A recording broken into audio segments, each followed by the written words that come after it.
10-13 വർഷമായിട്ട് നമ്മുടെ കൂടെ ഉണ്ടായിരുന്നൊരു ആളെ യാത്ര അയക്കുന്നതിൻ്റെ സങ്കടത്തിലും വിഷമത്തിലാണ് റിക്കു. അപ്പോൾ നമ്മുടെ വെർണക്കുട്ടീനെ നമ്മൾ വിറ്റു. അതിനുശേഷം നമ്മൾ പുതിയ വണ്ടി എടുക്കാനൊക്കെ പ്ലാനായി. പക്ഷേ പുതിയ വണ്ടി എടുക്കുന്ന കാര്യം റിക്കുവിന് അറിയില്ല. അത് ടോട്ടൽ സർപ്രൈസ് ആട്ടോ. വണ്ടി വിൽക്കുന്നതിന് മുമ്പ് പള്ളിയിൽ പോയി പ്രാർത്ഥിച്ചപ്പോൾ റിക്കു ആദ്യം ആവശ്യപ്പെട്ട ഒറ്റ കാര്യമായിരുന്നു, എനിക്ക് ഇതുപോലത്തെ വെർണ എന്നെ തരണേ കർത്താവേന്ന്. നമ്മളെങ്ങടാ പോണേ? പിന്നെ എങ്ങോട്ട് ഇത്ര ഡ്രസ്സൊക്കെ ഇട്ടിട്ട് നിൽക്കുന്നത്? ഓക്കെ, എങ്ങടാന്ന് നിനക്ക് തോന്നണം? വണ്ടർല. ആ, വണ്ടർലയിൽ നീ പോയിട്ടില്ല അല്ലേ?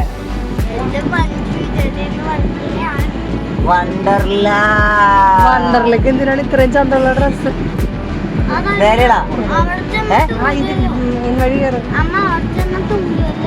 അവിടെ ചെന്നിട്ട് ഊരാലോ.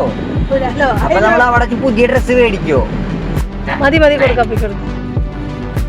ആൻഡ്രിക്കു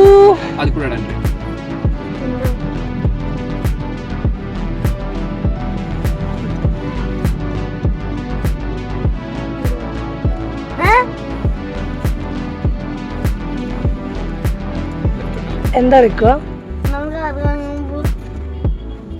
ആണെങ്കിൽ വേണ? എന്ത് കാറാ വേണ്ടേ? ഉള്ള കാറാ ഏതെങ്കിലും ഒരു ഉള്ള കാർ മതിയാ? വാങ്ങണ?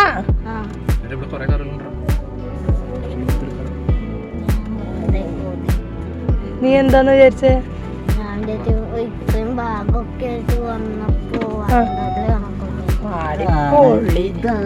കർത്താവ് അവൻ്റെ പ്രാർത്ഥന കേട്ടു എന്നുള്ളൊരു സന്തോഷത്തിലാണ് അവൻ ഇന്ന് ആകെ നിൽക്കുന്നത്. അന്ന് തൊട്ട് എല്ലാവരോടും ഇത് തന്നെ അവൻ പറഞ്ഞിരുന്നു, പ്രാർത്ഥിച്ചോളൂ കേട്ടോ, കാറ് കിട്ടാൻ പ്രാർത്ഥിച്ചോളൂ കേട്ടോ.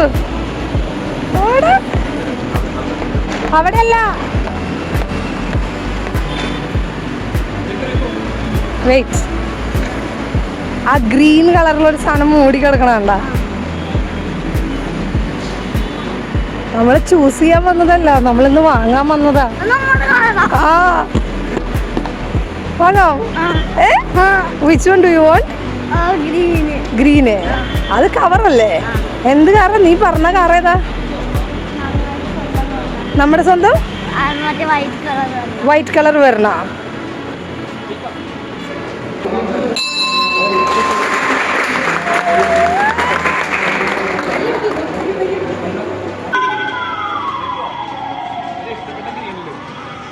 ഏതായിരിക്കും വണ്ടി?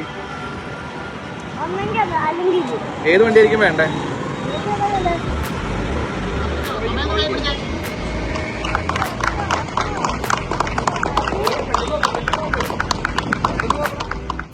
അങ്ങനെ April 4th ഞങ്ങൾ ഞങ്ങളുടെ പുതിയ വണ്ടി ഡെലിവറി എടുത്തു ഉണ്ടായിരുന്നു. ആൻഡ് താങ്ക് യു ഗോഡ്, നമ്മൾ കുട്ടി ആഗ്രഹങ്ങൾ ദൈവം ഇതുപോലെ ഇങ്ങനെ സാധിച്ചു വരുമ്പോൾ we are really happy and grateful. അപ്പോൾ നമുക്ക് അടുത്തൊരു വീഡിയോയിൽ കാണാം. Bye, take care and lots of love.